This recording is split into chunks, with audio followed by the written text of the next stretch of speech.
come out 5 wide, 3 of them to the right side. Now Wilson. And to the left side here, Wilson. Give him 9 on the play, and that'll make it 2nd and short.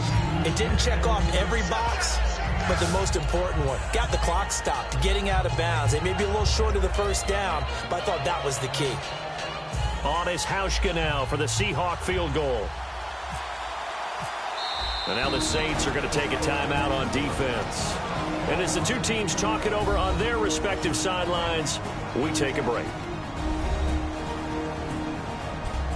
The defense, they got a little bit of a breather. Now they're back and set as we resume play.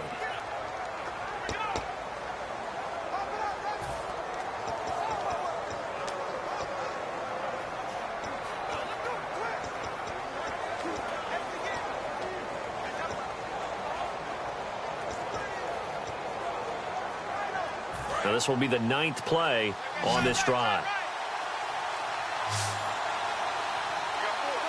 And now Wilson unhappy with something he saw there as he's going to burn a timeout. It'll be their 3rd and final timeout, so as they talk things over, we'll step aside.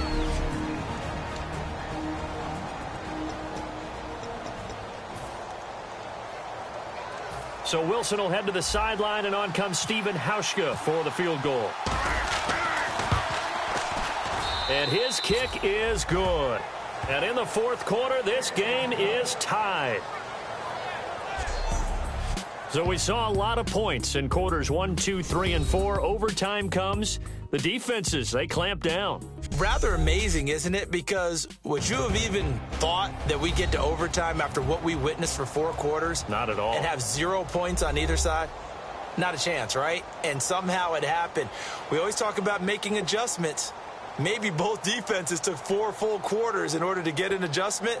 Got 1 good period in for both defenses, and now they go home. You buying tonight? I thought it was you. I did last week. I did the last 2 weeks. No, I was trying to go for 3. Dinner on you, my good Trying man. to go for 3.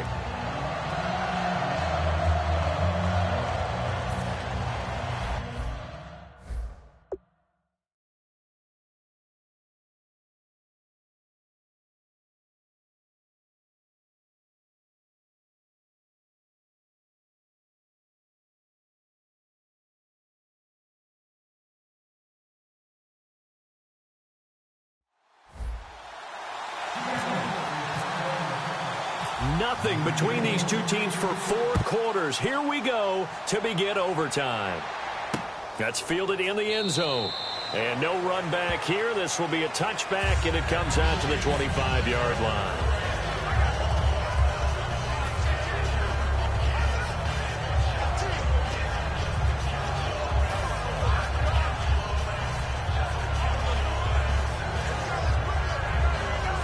Now the Saints, they trot their offense out here. They control their own destiny here. They have the football in overtime. Obviously, a touchdown would win it.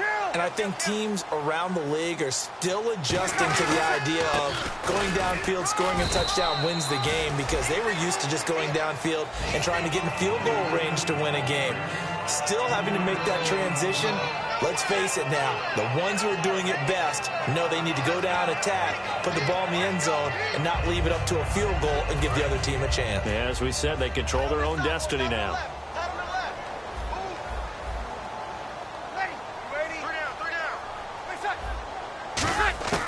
First throw of overtime for Breeze. It's complete. Flainer, right side. And he'll be out of bounds just shy of the 40. That goes for a gain of 31.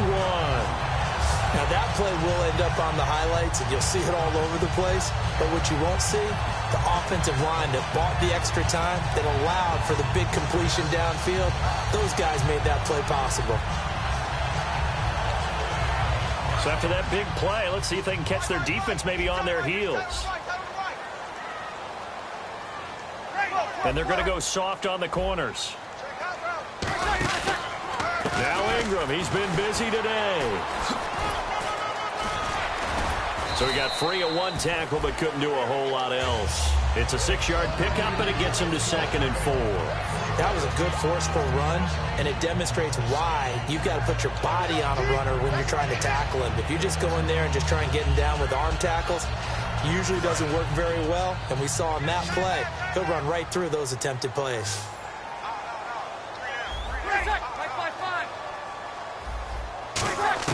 On 2nd down, here's Breeze. It's caught left side by Cooks. 15 yards through the air and a 1st down. And he is picking up right where he left off a week ago. I wrote down, so funny here on my notes, what he said last week. And after we talked about the good game, he said, I will do it again. And I wrote those words down, and he's done it again. And it's not bragging if you're doing it, right? Because that's exactly what he's told you, and he is getting it done. Smooth in the secondary, making catches, making plays. That's the guy that we know. Defense really showing respect to the deep ball here, playing off the receivers. On 1st down, Breeze. He's got time in the pocket. And no escaping this time as he'll go down. They got him for a sack. Personal foul, face mask, defense. Charles, I know it's hard when live bullets are flying, but you cannot keep your hand up around the face mask area. It is absolutely inexcusable nowadays. We talk about target areas all the time. You have to aim lower so that your hand doesn't get involved in the face mask.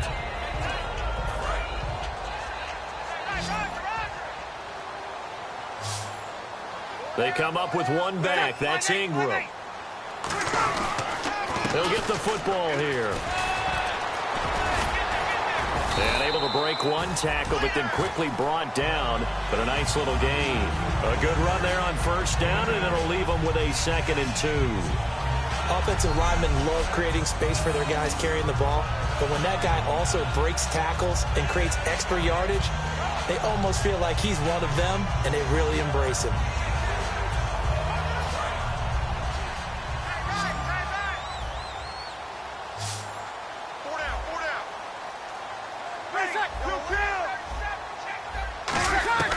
Breeze to throw on 2nd down. That's caught at the 2. 4 yards on the play, and that leads to the 1st and goal. In recent years, the slot receivers really gained stature in the NFL because they can do so many things. Yes, they can line up wide like your normal wide receiver, but to have that kind of courage and toughness to run routes in the middle of the field and become dependable targets for their quarterbacks and move the sticks, those guys are worth their weight in gold. And here comes play number 6 on this drive. Looks like the defense in press coverage here. They go with a big back Hightower. And he's going to get this back to the 3-yard line and no further. That's going to go as a loss of a yard, and it'll be 2nd down. Yeah, let me puff out my chest a little bit, even though I'm not rooting for either team. That was a really nice defensive play. It's awfully fun to watch, even in an offensive game.